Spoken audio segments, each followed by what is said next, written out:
G'day viewers, how are you, and welcome to a weekend edition of TFU. Yes, I've been a little bit unfocused, slack, and I'm a little later than I'd normally like to be, but hey, I hope you've had a good weekend. I've been enjoying mine. I know a really large chunk of people are having a long way from an enjoyable time in Australia, namely because we have an absolutely horrific spread of out-of-control bushfires, mostly in New South Wales, some up in Queensland as well.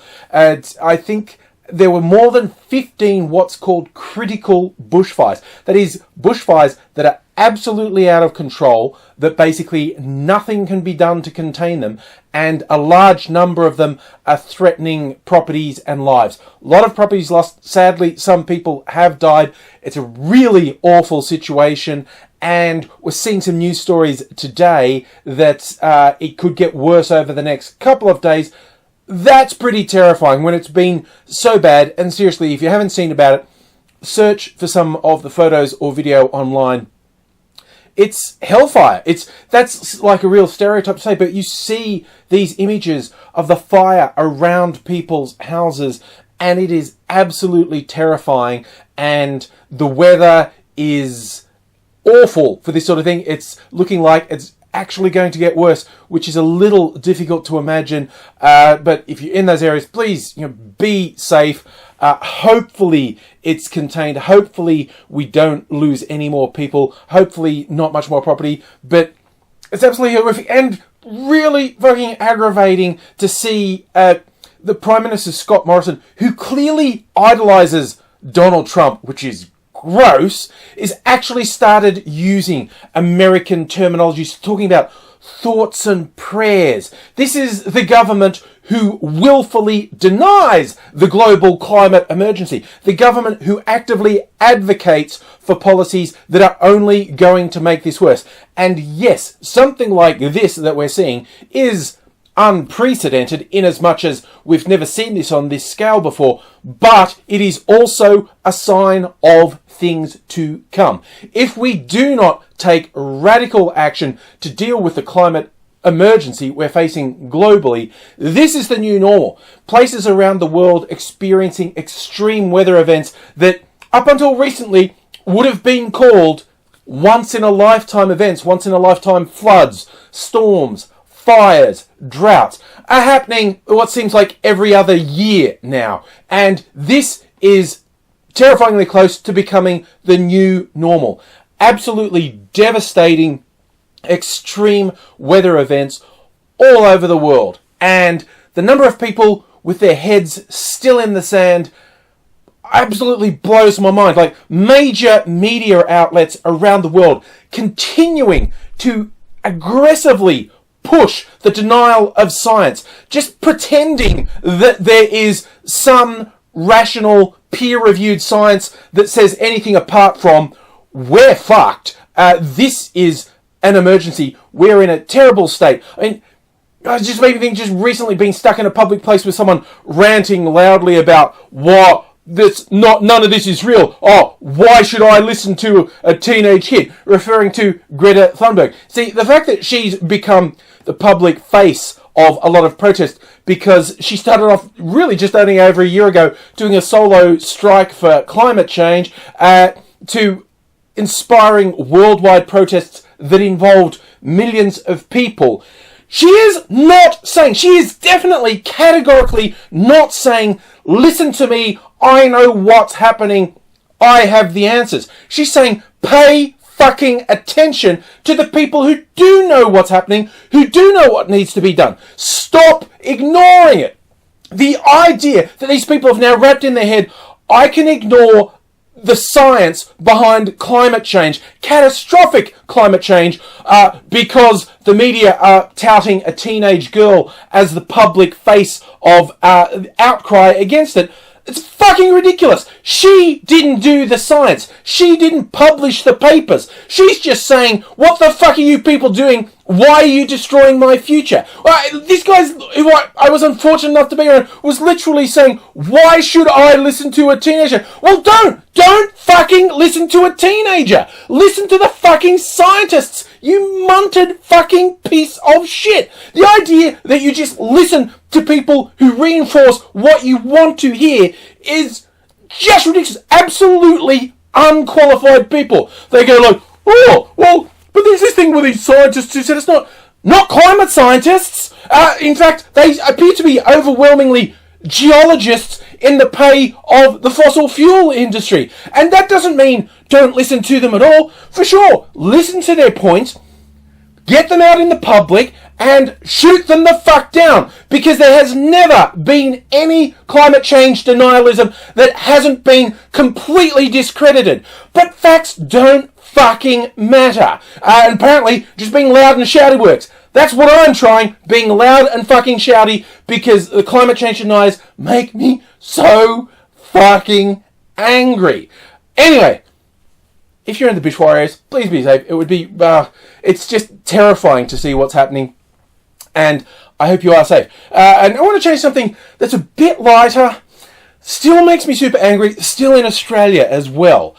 We have our national broadcaster, the ABC, the Australian Broadcasting Corporation. Used to be the Australian Broadcasting Commission, and the Conservatives said, no, it has to run more like a corporation, not like a... Okay, so now it's the corporation. It's like the BBC in the UK. They're a bit like PBS in America, but much sort of bigger and a bit more mainstream.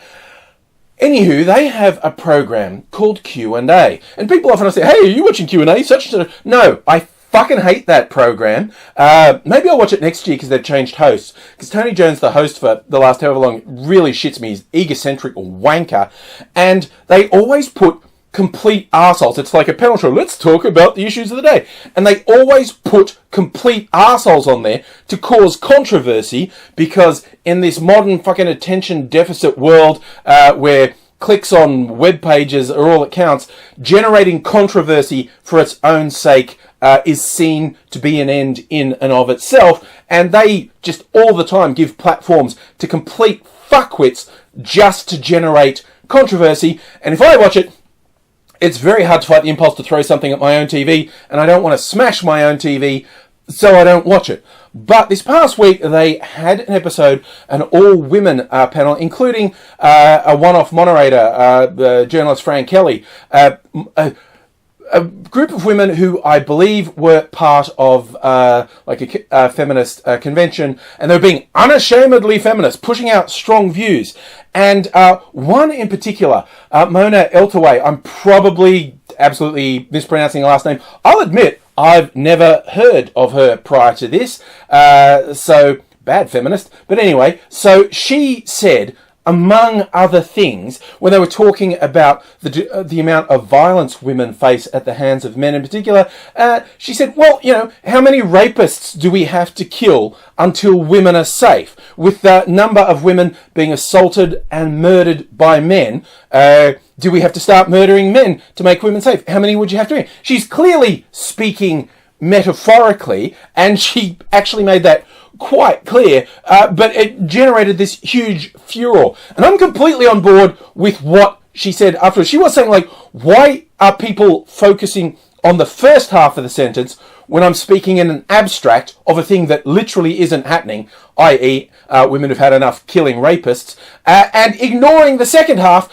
talking about the actual epidemic of violence against women. Why is speaking in an abstract upsetting people more than actual real violence? It's absolutely ridiculous. And she said, if that makes people scared, let them be scared. Maybe something will change. Now, the outrage generated by this, the people saying they're outraged are fucking liars. They're just trying to attack a feminist. They're saying, oh, you can't say that, blah, blah, blah. They know she doesn't literally mean go out and start killing people. They're not actually outraged by what she said. They're just lying to advance their cause. And it worked. Apparently that statement and one or two others, and the swears, apparently the women were a bit free with the swears, has caused this huge public outcry. Now, interestingly, leadership at the ABC changed recently. And boss of the ABC is now Australian media veteran Ita Buttrose. And it's very interesting timing that she's come in, because when she came in, she goes, I think political correctness has gone too far. You know what? We're missing the larrikin spirit of Australians. I used to work with Frank Packer, who was a piece of shit. And the sort of things he said back to me in the 50s and 60s, you just couldn't say that anymore. You damn shame that you just can't be rampantly, obnoxiously racist, homophobic and misogynist without people saying, fuck you, you're a piece of shit. But hey, Ita Buttrose is opposed to political correctness, thinks we need more larrikin behaviour, thinks people have to stop saying they're offended. So obviously, when these feminists were on and there was this outrage saying they can't say that, ABC do something, it's clear that she stepped right up and said, yeah, I'm pulling that from all platforms. That was unacceptable. Fuck that noise. This is what happens all the time. When people say, oh, political correctness has gone mad. What? Treating marginalised people like they deserve basic rights has gone too far? It's like, if you really believed political correctness has gone too far and people shouldn't be offended, you would not have even fucking blinked at people saying, hey, those feminists said mean things. Go, well, they're not actually hurting anyone. You know, unlike when we've platformed actual violent Nazis with a string of convictions for violent crimes and for being drug dealers. These are the people the ABC has platformed in the past. Oh no, the feminists, they said some mean things. While I hate political correctness, oh, this actually upsets the dominant hierarchy, so I'm gonna shut it down.